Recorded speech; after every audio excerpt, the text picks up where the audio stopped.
On the cutting mat with toy-polloi. Hello and welcome to episode 8 of On the Cutting Mat, an exclusive series recorded for my Patreons and YouTube channel members.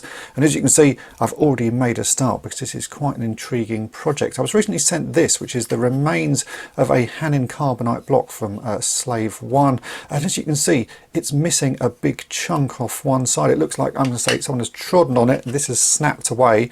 And this is how it was sent to me. So I thought it'd be fun to have a go at trying to rebuild this missing section and trying to get it as close to the original as I possibly can. It's a fairly neat break at this end. You can see it's actually quite a straight line. This side is a little bit more wonky, so we're going to have to tidy that up. But I think with some styrene and plastic weld, we can actually make something that looks pretty reasonable. It's got a little bit of detail, as you can see, these little sort of inset panels are on the side. And I'm going to try and do something to mimic those, but it's not going to be exact to the original. The main issue I want to sort of deal with is actually getting this shape repaired, and I think we can sort of live with panels that aren't quite perfect. And in the end, we will put stickers over these anyway, because the originals have some little stickers stuck on them. So if they're not perfect, the sticker should hide everything. So I've already made a little start, and I've cut this piece of styrene sheet, and as you can see, it's a sort of rough shape to fit in this gap. To get this shape, I basically just measured from the side that we actually have. So I've just measured that, and I've cut a small piece off, and you can see that this fits in reasonably well. It's not too bad a shape.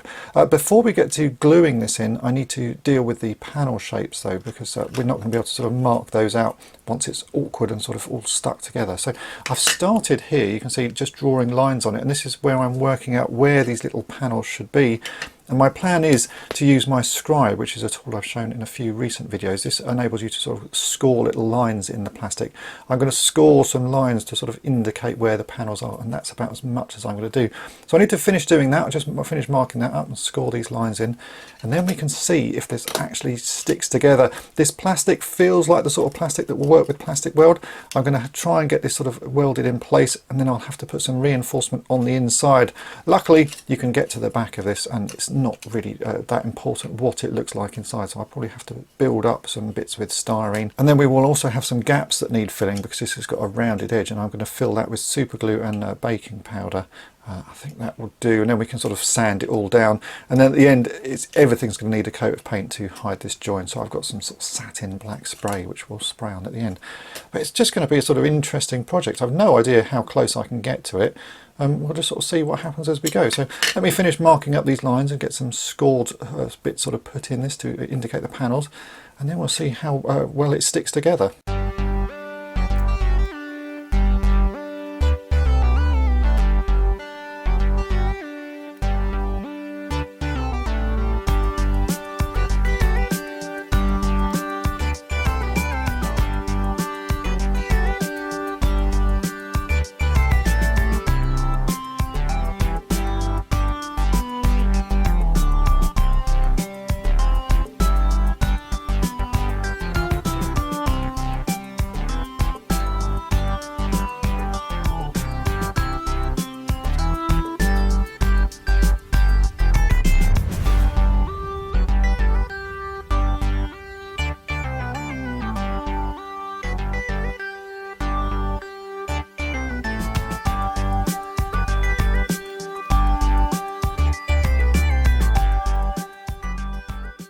As you can see there, I've scribed in some lines.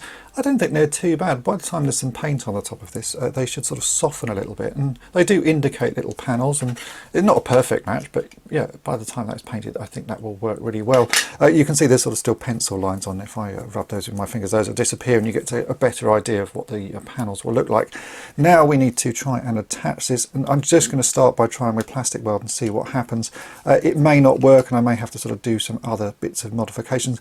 I just want to get it sort of roughly held in place, so I can then start adding some reinforcement to hold this all together. Once I've got this one side panel fitted, I can then go about making this little missing piece here. I've already tidied up this edge. This was a fairly sort of rough break here, so I just cut that piece off and made it a nice flat edge, so that it's much easier to sort of cut styrene to match. Yeah, let's just have a go with the plastic weld and see what happens. It may or may not work. That's always the sort of the test with these things. Sometimes it bonds really nicely. Other times you get a sort of a weak bond, but enough to hold things in place so that you can then sort of work on top of it. But, well, we'll just give this one a go.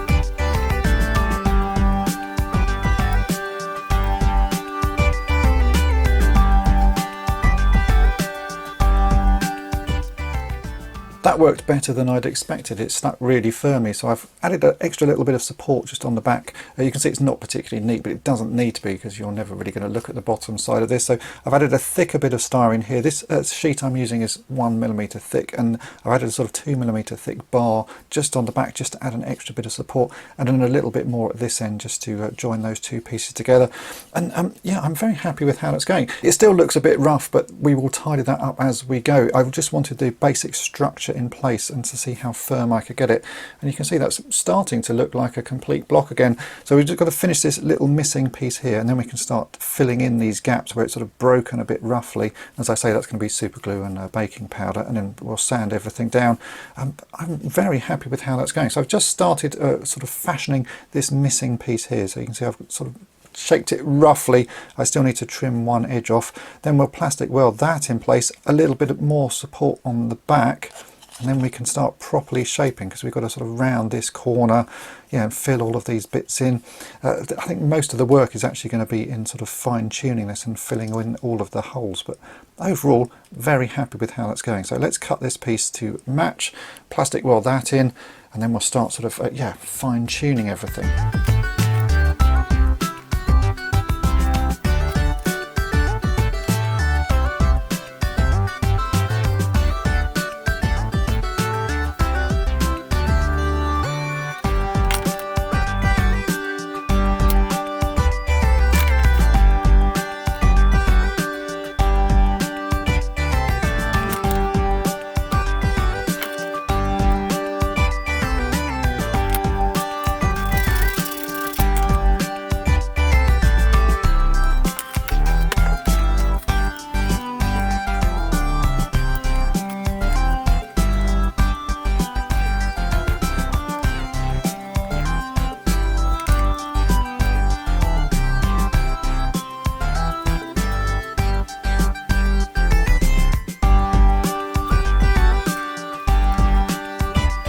That's now had time to set, and I've done a little bit of sanding, and as you can see, the overall effect is already looking pretty good. But I want to tidy this up some more, because where it is broken, the edge wasn't particularly neat and particularly straight. So you can see there's little bits missing, there's a sort of corner piece missing here, and I probably could build that up with a bit of styrene, but the easier way to do that is actually just to use some super glue and some baking powder. So I'm going to get some super glue on this bit of paper and very carefully sort of apply it using my pin tool, which I've shown you in a previous episode of On the Cutting Mat, and I'm going to sort of put that in, and then I'm going to sprinkle on some baking powder and build that up. The baking powder sets absolutely rock solid almost instantly, so I can build this up. Once I've got it all built up enough, I'll then start sanding this away and shaping it properly, and you'll then start to sort of see that it sort of actually looks more like the original piece. The baking powder though will be fairly clearly white, so as I said, we will be painting this at the end, but I just want to get the shape right. So a combination of super glue, baking powder, a pin, and then a lot of sanding, and I think we can get this looking much better. But already it's actually very pleasing that it's looking as good as it does. So yeah, let's get these sort of fine tuning bits done, and let's see if we can make it look even better.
Okay, that is looking a lot better. It's taken about 10 minutes of sanding and a fine sort of tuning, but I'm really happy with how that's going. You can see I've now got a sort of nice sort of join between the broken bit and the new bit, and that's what that super glue is there for. It just gives you that sort of finishing touch that you can then sand down, and the 1000 grit sandpaper has really sort of taken the roughness away from everything.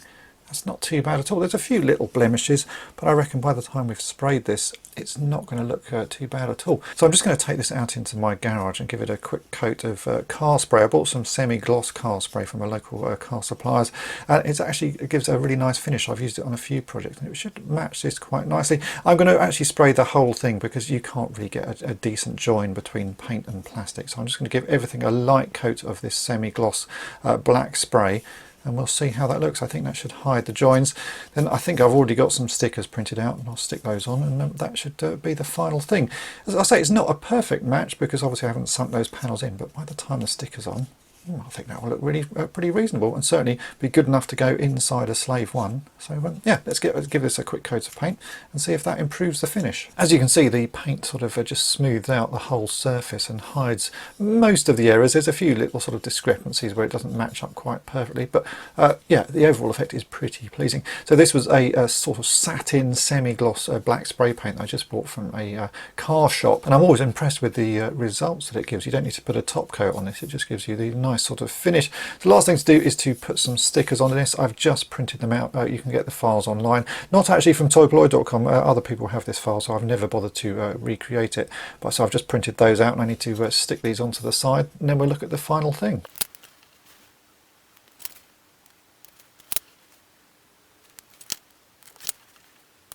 And here you go, here is the finished Carbonite block, and as you can see he sits very nicely with Boba Fett here, who is a figure that you've seen in previous videos. I think I'm very pleased with the sort of end result on this. It's not perfect, as I say, but just the indication of those panels, just by scoring those lines, it sort of gives it enough detail, and by the time you put the stickers on, I don't think you really notice the fact that those panels aren't indented. It was the rest of it that I was more concerned with, the sort of overall shape, and I think that has worked out really nicely. So with a little bit of careful cutting of styrene sheet, I've managed to turn what was a sort of a fairly junked up, broken Carbonite block into something that's really quite displayable, and I'm going to be happy to have this on display here at toy-polloi.